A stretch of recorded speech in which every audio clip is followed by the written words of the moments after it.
So for the project for microbacteria, I am going to be making some bread. So this is how I'm going to be showing how microbes ferment.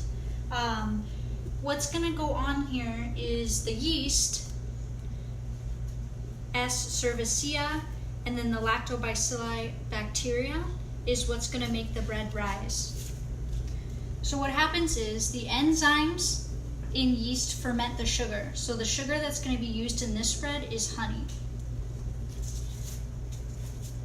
Pretty much what the ferment means is that the bacteria is going to be eating that sugar. So that's what they're feeding off of. Just like us, they feed off carbohydrates for energy.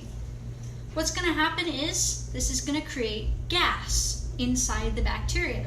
Just like us, when we eat, we tend to create gas. So this forms CO2 and ethanol. The combination of both of these together is eventually what makes the bread rise. So I'm going to show you today how I'm going to go about making the bread.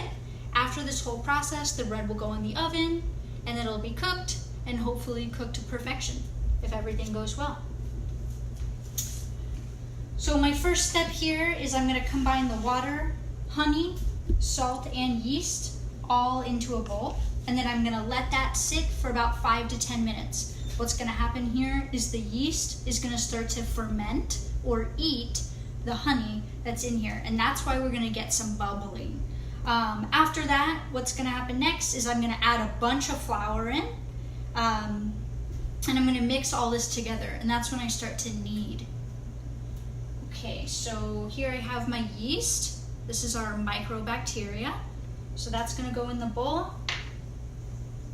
Salt into the bowl. Honey is also going to go into the bowl. So I have 1 tablespoon of honey. Just going to scoop it in just like that. And we should already start to see something happening here with the yeast, because the yeast is going to automatically want to start feeding off of this. Just going to scoop it in there like that. And then the last thing we add is the water.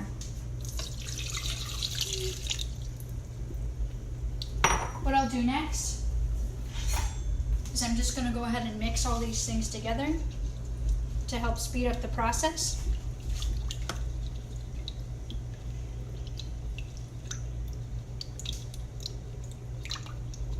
After this has been thoroughly mixed, we're going to set it aside for 5 to 10 minutes and wait for the bacteria to ferment. All right, everybody, so if you can see that, that is our yeast basically farting. So it's created a bunch of carbon dioxide and ethanol like we talked about earlier. And if you stick your nose in it and smell it, it actually smells like alcohol. So this means that it is time to start adding our flour. So I'm going to slowly add the flour until we get to a dough-like consistency where the dough no longer sticks to itself when you knead it. So it's quite a bit of flour in here. I think there's 3.5 cups. So I'll add probably about 2 cups worth in, and then I'll mix, and then we'll go from there. I'm going to be using this guy, good little whisk tool. Keeps everything from being stuck to each other.